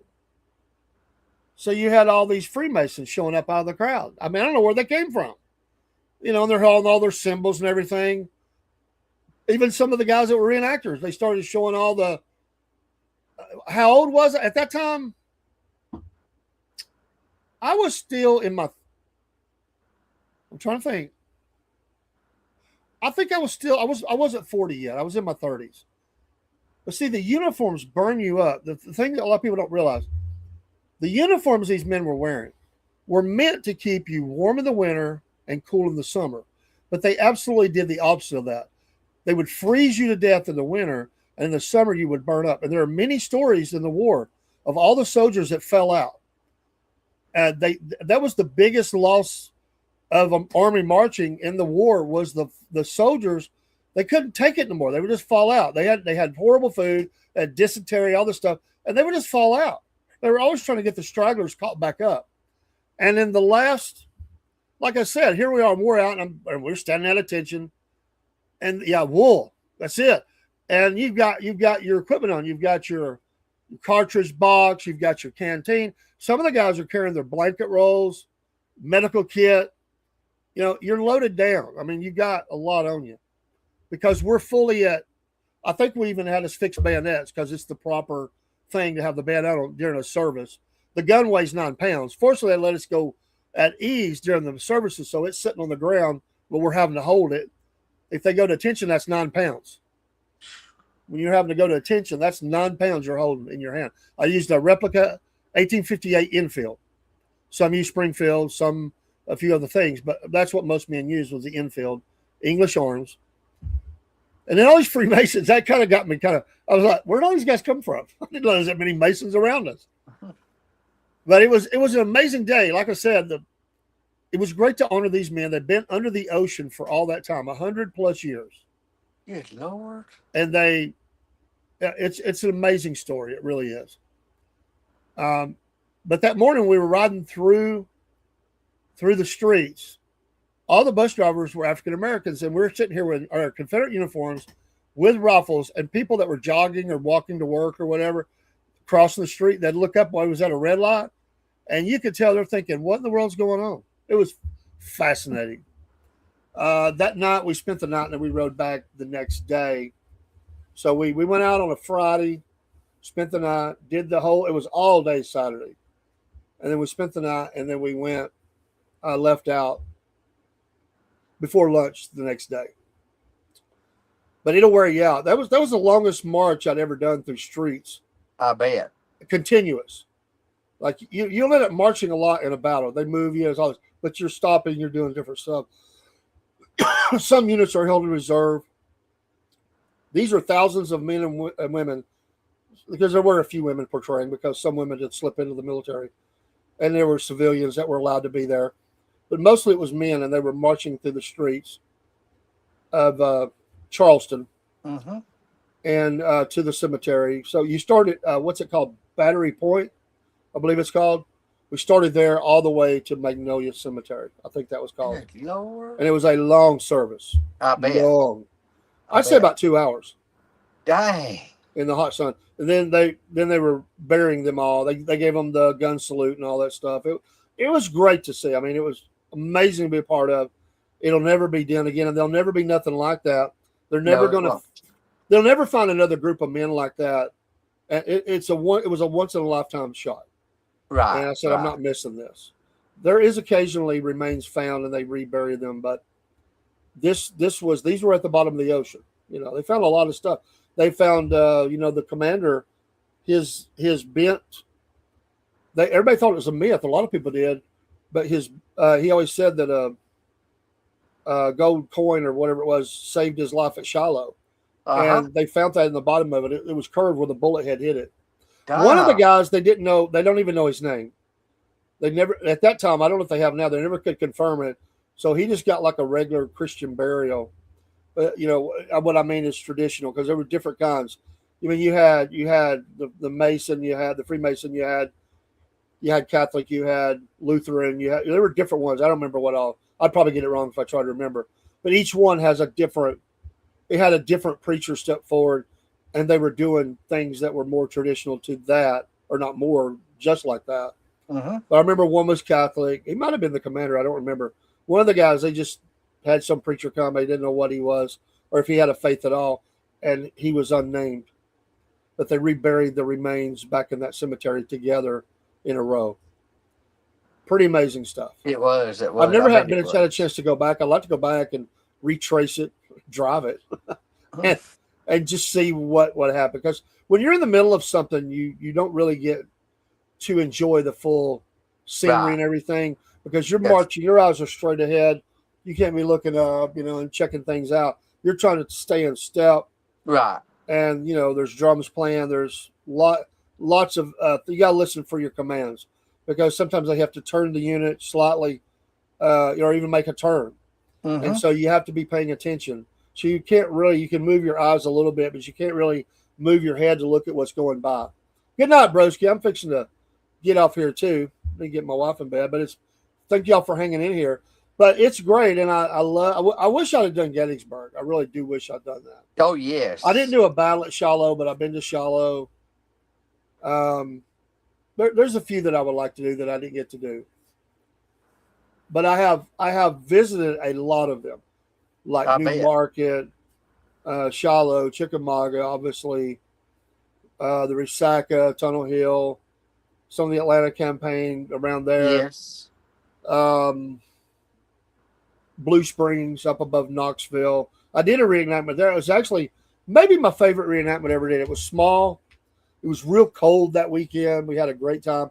They had some of the best food on a spread. This church next door fed everybody that wanted to eat. It was amazing. We went to church service. They had a great Saturday night ball where all the ladies, most of them do. You dress up in the nice, the period attire, the ladies in the dresses. You do the dances. They had a great band there that night. It wasn't unreconstructed, but it was a great period band. And it was just great in those hills and hollers up there in Blue Springs, Tennessee, which is right outside of Strawberry Plains above Knoxville, if you know what I'm talking about. Beautiful location. It was a fun event, not real spread out. You're all in kind of one area. And you just didn't feel like you just, was give out. And we just joined in with the group. Our unit didn't go. We decided to drive up. You always find people and they're always looking for more guns. And so you just find a friendly face and say, hey, can you use a couple of guns? Heck yeah, come on in. And they know who you're with. They know that you're going to do the right things and not act up and act stupid and bring honor to it. So we met some boys from Tunnel Hill up there. They were actually intense. I don't know if that was period or not. I know what was in the tent was not. We slept around the fire because that's what we did. We portrayed an infantry unit sleeping around the fire. And these guys are like, you guys are crazy. You're hardcore. No, this is just what we do. That's right. They said, well, I'm going to go in here with my heater in my tent. They had little pots. They had carpets down. Yeah, they had lanterns. But in the morning, their gas run out. And they come out there because, they heard me snoring. And they said, those guys are snoring. They must be sleeping. So they went and stood around I woke up and I got all these guys standing around looking down. They're trying to get warm. They're freezing their tails off. And they said, well, maybe you had the right idea. Me and my friend, we just wrapped around the fire, and we would each wake up and put more wood on the fire throughout the night. Slept like babies. And you just turn. You get your back warm. in a little while, you get a little cold, and you turn. That's what you do all night long. That's It was a right. cold night, below freezing. Cold Ooh. night. They said, "You guys are nuts." Well, now we're not that group. There is a group that's crazy, and I'm gonna tell you how crazy they are, Dean. All right. It's just stupid. They're the kind of guys that won't change their clothes for like a week before they go. They won't take a bath. What? That's a little too much realism because you don't have to stink. Your Yeah. uniform out, but you don't have to. They will live fire over each other's head to get the idea of what a bullet sounds like. The original equipment, replicated. They will Say, shoot bullets over each other's head. uh, Oh yeah, they're nutso. For me, I'm not doing that. They might Because miss. you're not. When you go into battle, all you're allowed to have is the powder, and they inspect everybody's gun. You have to be inspected Right. because you could kill somebody. Oh yeah, You could. cannot use a ramrod in an event because if you forgot and fired that, you could shoot it through somebody and kill them. So you put it in, then you just bump the gun stock against the ground, then you pull it up, put the cap on, and you go.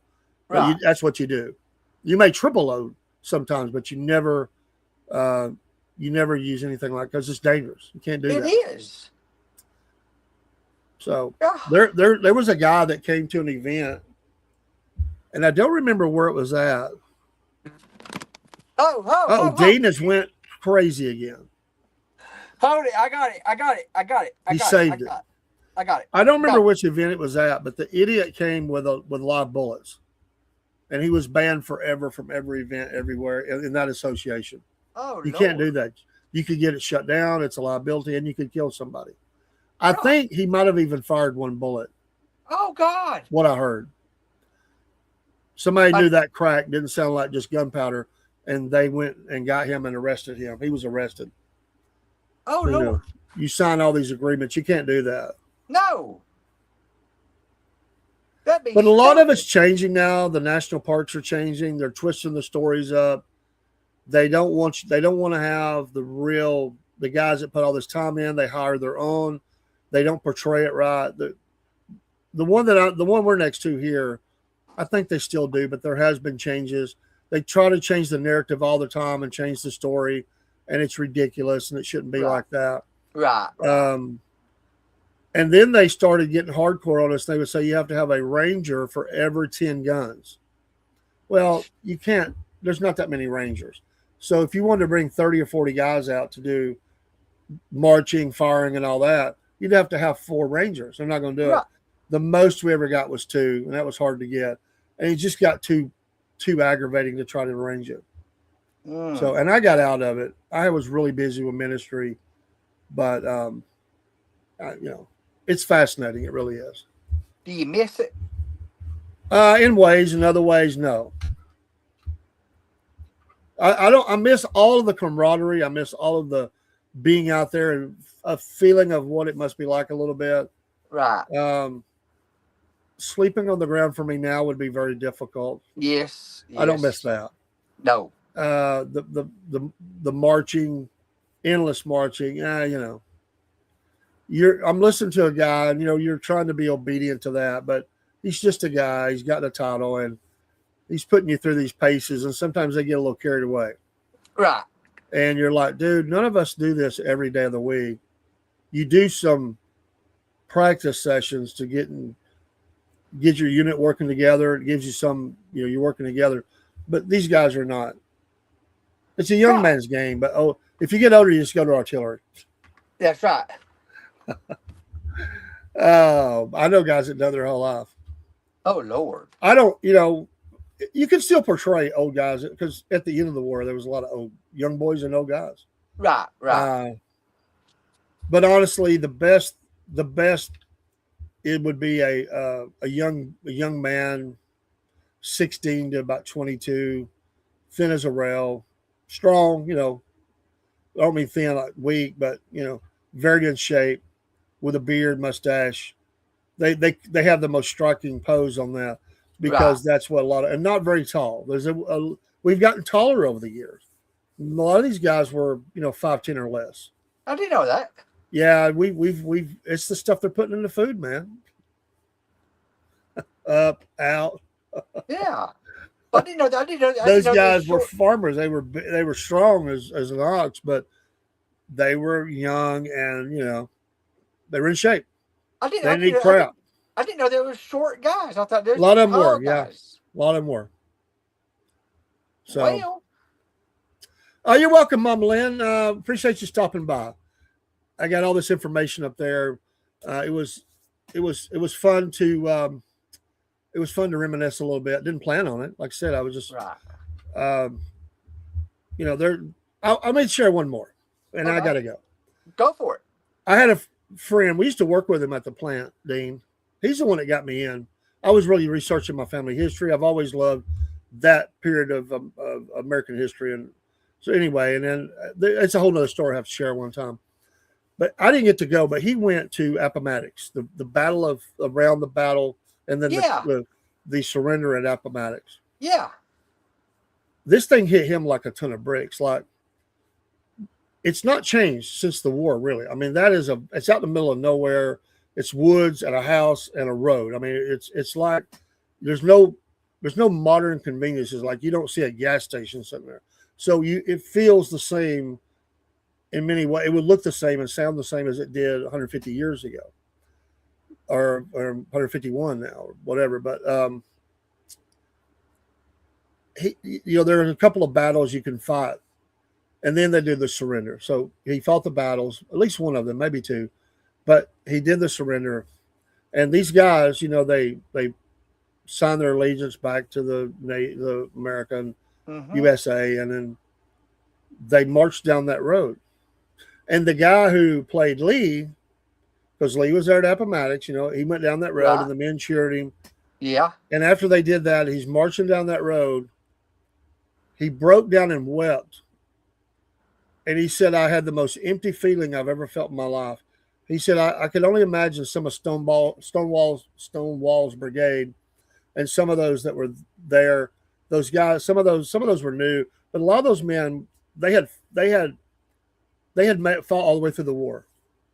4 years of their life, been away from their families, watched, thousands of men die, Right. killed thousands of men. And then it was over. And they're walking home to a broken South. And they're walking down that road and he said, I didn't expect it. He said, it hit me. It just like the weight of it fell on him as he's just still in that mode. And he's thinking like what a soldier would be thinking as he's going he has no idea what home looks like. He don't even know if his loved ones are still alive, probably Right. many of them. Communications was sporadic in the end for sure. Right. You've put everything you've had in this and it's over and you're going home.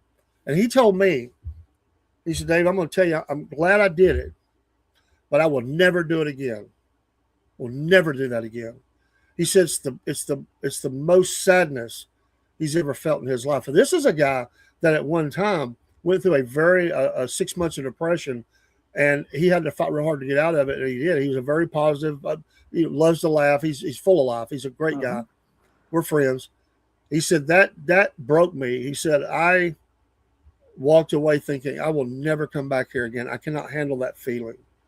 And it really, to me, it said what the nation was feeling at the time. There should be no celebration at the end of that war. There should be no celebration by the Union Army or the politicians or anybody else. The whole nation should have been weeping because the whole nation was broken. That's the North, they lost their sons too. The South lost their sons. All those great young men who were probably done great things in life, they were all dead or wounded. All the states in the South were broke. The state of Mississippi actually went bankrupt. All of the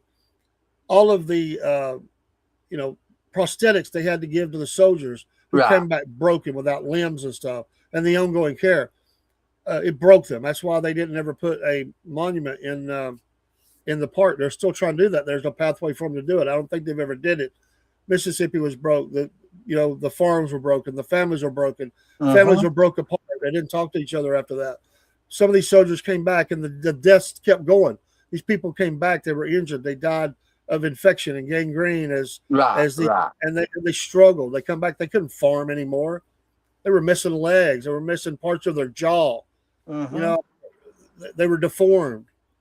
They come back, and the family's starving or they're gone and Right. they don't know where they're at, or they were raped and everything was stolen from them. Right. Right. I mean, the nation was broken. We couldn't have handled another was. year of that war. The whole nation was broken, and there should It never was. be a celebration after war anyway like that. But for us at home, there was no winners in that. There There was wasn't. absolutely no winners in that. And really, we're still broken today. We're never We are. really talk about being broken apart. Hey, Cindy, thank you for the light. We talk about being broken apart. We're still broke apart. We are. We are. The states still don't agree. Our nation is split down the middle. We got It is. violence. It's never been the same. Hey, Dave, I hate to cut this short. My battery, my phone's going down. Your battery's going down. I was getting off here anyway. It's All right. 11 o'clock. Do you know where your dean's at? I'm in the basement. Dean's in his man cave. Exactly. But anyway, folks, have a great night. Pray for the nation. It needs it. Pray That's for right. the leaders. Pray for our soldiers. A soldier does a soldier's duty. Hey, Pray Dave, for me and my wife. Dave, what? let's have a prayer for the nation right now, for the nation. That Absolutely. we're at Let's war. pray. Father, we thank you, Lord, for the blessing and opportunity is to pray. We do pray for our nation, all the trials and tribulations we have. And the only answer we know of is Jesus. And it's enough if people will reach out and give their life to the Lord and be redeemed. We pray for the leaders that must make decisions. We may not always like them, but we elected them to make decisions. And they have to live with that. They have to carry that with them. And we pray for those in the field of battle right now. May you put a hedge of protection around them. We pray for all the churches tomorrow that souls will be saved. We pray for the pastors as they stand to deliver the word of God. Thank you to all our friends that are listening, new friends, old friends. We pray for each other's homes, and we pray for their health and their finances and most of their relationship with you. We thank you for the work of the cross, and we give praise and honor unto Jesus Christ, our Savior and King. It's in his name we pray. Amen. Thank you, sir. Amen. All right. Salute, Mr. Dean. You too, sir. Maybe next time, I'll get it fixed tomorrow that you can just come right in.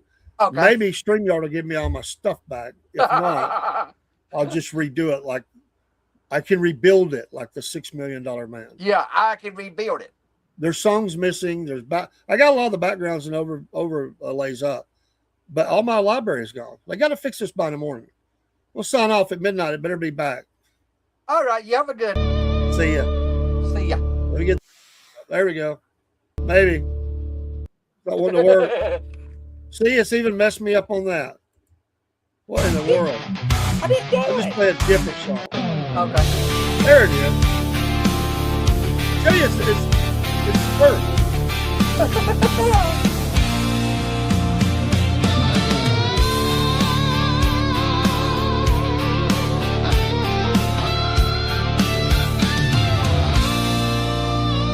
It's a complicated life for the southern people. Like a small town, nothing's real. Mama's still doing wrong.